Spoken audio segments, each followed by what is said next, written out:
Yate, this is Jake Skeets, and you're watching Poets House Presents. Yate, Jake Skeets in the chat, Sinajini in the Schlent, Goban Bash's Cheens, Kachini Dash Chado, Twitter Dashinel. Hello, everybody. My name is Jake, and I'm coming to you from Tsaile, Arizona, which is located on the Diné Nation. And today I'll be reading some poems from my first collection, Eyes Bottled Dark with a Mouthful of Flowers. This first poem references a few places. The first one is Window Rock, Arizona, which is the capital of the Navajo Nation. And then there's Gallup, New Mexico, which is a border town that sort of is right by the reservation here. And that's a place I consider a hometown as well, because I was sort of bussed in pretty much every day to go to like mid-school, junior high, high school. And Gallup itself is sort of like a setting for the entire collection. I like to think that the poem sort of exists in or around that space. So this first poem is called Let There Be Coal, and it's a poem in 4 parts. Let there be coal. 1. A father hands a sledgehammer to 2 boys outside Window Rock. The older goes first, rams a rail spike into the core. It sparks. No light comes, just dust cloud, glitter black. The boys load the coal. Inside them, a generator station opens its eye. A father sips coal slurry from a styrofoam cup, careful not to burn. 2. Train tracks in mines split Gallup in 2. Men spit coal, tracks rise like a spine when Junktown kneels to the east. 3. Spider Woman cries her stories coiled in warp and wool, the rug now hung in a San Francisco or Swedish hotel. We bring in the coal that dyes our hands black, not like ash, but like the thing that makes a black sheep black. 4. This is a retelling of the creation story where Navajo people journeyed 4 worlds and God declared, "Let there be coal." Some Navajo people say there are actually 5 worlds. Some say 6. A boy busting up coal in Window Rock asks his dad, "When do we leave for the next one?" His dad sits his coffee down to hit the boy. Coal doesn't bust itself. So this next poem is called How to Become the Moon. He enters you, hide him, a silver dollar beneath your pillow, in a pawn shop, lodged in your throat. Your birthmark will remind him of bruising, his father's belt, broom, branch across his face. He will see his past in the whirl of your hair. As you go down on him, he sees a boy afraid of the deep end, drowning in the swimming pool of your throats.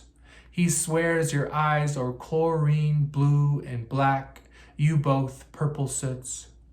He says swallow, but do not. Hold it as a secret and kiss him so he can know you know him the way he can know him. A dark moon rising from the pool water, the lights ribboned on his cheek as he comes up for air. So this next poem is called After Party. We tank down beer, eyelids lower and lower. He lets me feel beneath his basketball shorts. Sorrel feels along his thigh. Burrows in our bellies, heavy and heavy from rolling rock and blue ribbon. Aluminum ghost coaxes his kiss. Candle left lit. He mouths the neck and lip of another bottle, rifle, cold. My tongue coils on the trigger before its click. Corn beetles scatter out, no longer his bones.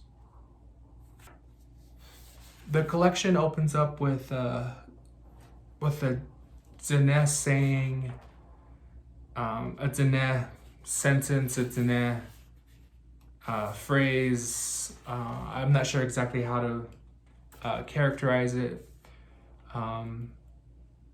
but what it is doing or what its function is generally it starts any type of prayer or any type of ceremony within our sort of way of being, way of life down here.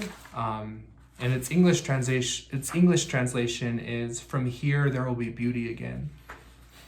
And the collection itself sort of deals with all these dark things, a lot of violence that exists in border towns, and within this collection focuses on Gallup, but border towns are everywhere across the country. Whatever sort of nearby town that is near a reservation generally is a hot spot for violence, a hot spot for microaggressions, aggressions. I wanted to sort of interrogate the space of Gallup, and in doing so sort of gave light to all these injustices, all these violences, and all these dark stories. And so I wanted to sort of just protect both myself and maybe the reader, just this idea of beauty being enacted in some way. And that's where I get all these different details of landscape, details of just the way it works in terms of nature and you know, the idea of ecology, the idea of geology, those types of things that sort of exists. This poem ends the collection. It's called In the Fields. There's a series of them throughout the book. And this particular poem borrows lines from D.A. Powell and the poem Boonies. In the Fields, with lines from D.A. Powell. We unyoke owl pellets from marrow in desert meadow. His mouth a pigeon eye, a torch, a womb-turned flower. He, still a boy dug from cactus skull, undresses into bark beetles. He unlearns how to hold a fist with my hand, bursts into dandelion seeds. We are all beautiful at least once. Mudwater puddles along enamel, eye teeth blossom into osprey, our bones dampen like squirrel grass. We could be boys together finally as milkvetch, tumbleweed, and stickerbush. We can be beautiful again beneath sumac, yarrow, and bitterwater. Thank you, so much for spending this time with me today and for listening to these poems. Again, the book is called Eyes Bottled Dark with a Mouthful of Flowers, and it was published last year by Milkweed. Thank you so much. And thank you so much to Poets House for inviting me. For me, Poets House is such an important place because I'm always a big supporter of spaces, institutions, people, organizations that are there to increase access to poetry for the community. And I feel like Poets House is doing just that. And I'm so grateful that I'm able to share this virtual space with you all. And thank you so much. Stay safe out there.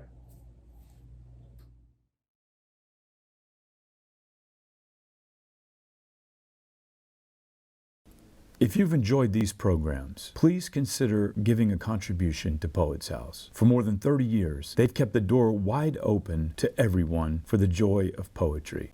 Recently, they have temporarily had to shut the door and are reeling from the financial implications. Please give, even a small donation if you can. Thank you.